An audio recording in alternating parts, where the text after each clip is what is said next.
Chapter 7 राष्ट्रवाद nationalism global problems need global answer. आजको episode एउटा असहज तर अत्यन्त आवश्यक प्रश्नबाट सुरु हुन्छ।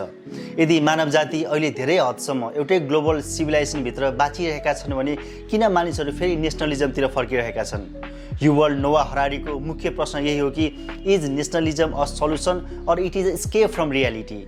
हामीहरूलाई नेसन, कन्ट्री, आइडेन्टिटी यी सबै नेचुरल लाग्छन्। हामी सोच्छौँ देश प्रेम त मानिसको स्वभाव नै हो, तर हरारी भन्छन् यो पूर्ण सत्य होइन। मानिस इभोल्युसन अनुसार सानो समूहको लागि बनेको प्राणी हो। परिवार, ट्राइब, गाउँ, सानो समुदाय जहाँ सबले एकले अर्कालाई चिन्थे। राष्ट्र नेचुरल डिएनए होइन, यो इमेजिनेसन र महत्त्वपूर्ण सेयर स्टोरीको उपज हो। Nation is a story that allows million of stranger to feel connected and responsibility for each other. तर यहाँ एउटा सटल पोइन्ट छ, हरारीले नेसनलिजमलाई रिजेक्ट गर्दैनन्। उहाँ भन्छन् एक समय नेसनलिजम अत्यन्त शक्तिशाली सल्युसन थियो, किनकि केही समस्या यस्ता थिए जुन ट्राइब वा भिलेजले सल्भ गर्न सक्दैन थिए।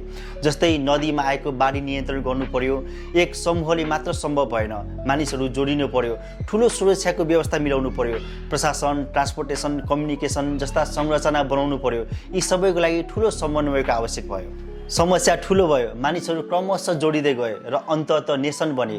त्यसैले नेसनलिजम केवल इल्युजन होइन, एउटा कथा मात्र होइन, यो लार्ज स्केल कोअपरेसनको इन्जिन थियो। यसले मानिसहरूलाई सेक्रिफाइस गर्न, ट्याक्स दिन, आर्मीमा जान, पब्लिक सिस्टम बनाउन मोटिभेट गर्यो, जहाँ अपरिचित मान्छेहरू पनि एउटै लक्ष्यको लागि उभिन तयार भए। तर प्रब्लम त्यति बेला सुरु हुन्छ जब राष्ट्रवाद अल्ट्रा नेसनलिजम अति राष्ट्रवादमा बदलिन्छ। जब मेरो राष्ट्र युनिक छबाट मेरो राष्ट्र सुप्रिम छ, माई कन्ट्री फर्स्ट भन्ने भावना विकसित हुँदै र बढ्दै गयो।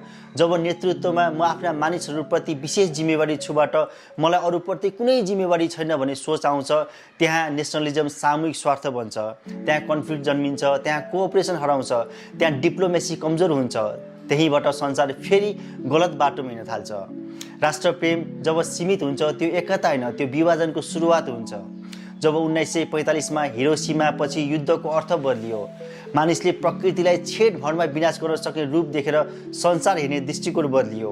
पहिले वार भनेको डिस्ट्रक्सन थियो, अब पूर्ण विनाशतिर जान सक्छ। न्युक्लियर वेपन्सले गेम चेन्ज गर्यो। पहिले देश बचाउन युद्ध हुन्थ्यो, अब देश मात्र होइन पृथ्वी नै नष्ट हुन सक्छ। त्यसैले हरारीले एउटा पावरफुल लाइन उद्धृत गर्दै भन्छन्, we must either love each other or we must die. हरारीको अनुसार न्युक्लियर एजले ग्लोबल थिङ्किङलाई सर्भाइभल कन्डिसन बनायो। अब आउँछ क्लाइमेट चेन्जको कुरा। हरारीको सबभन्दा सिम्पल तर गहिरो लाइन यही हो, क्लाइमेट इग्नोर द बोर्डर। वातावरणले पासपोर्ट हेर्दैन, कार्बनले भिजा लिँदैन, समुद्रले नेसनलिटी मान्दैन, किरीबाटीले उत्सर्जन 0 गरे पनि अरूले गरेनन् भनी डुब्छ, चाडले ग्रिन इनर्जी अप्नाए पनि अरूले गरेनन् भनी डेजर्ट बन्छ। यसको अर्थ इकोलोजी ग्लोबल छ, पोलिटिक्स नेसनल छ। गहिरिएर कुरा गर्दा न्युक्लियर थ्रेट तुरुन्त देखिन्छ, त्यसैले डर लाग्छ। तर क्लाइमेट चेन्ज स्लो छ, डिफ्युज छ, डिले छ। त्यसैले पोलिटिसियनहरू सर्ट टर्म नेसनल इन्ट्रेस्ट हेर्छन्, लङ टर्म ग्लोबल डेन्जर इस्युलाई इग्नोर गर्छ। टेक्नोलोजीको कुरा गर्दा हरारी एकदम स्पष्ट चेतावनी दिन्छन्। एआई, बायोटेक्नोलोजी, जेनेटिक इन्जिनियरिङ जस्ता क्षेत्रहरूमा आज भइरहेको परिवर्तन कुनै एक देशको सीमाभित्र छैन। यदि एउटा देशले रिस्की टेक्नोलोजी एडप्ट गर्न थाल्यो भने अरू देशहरूले पनि त्यसलाई फलो गर्न बाध्य बनाउँछ।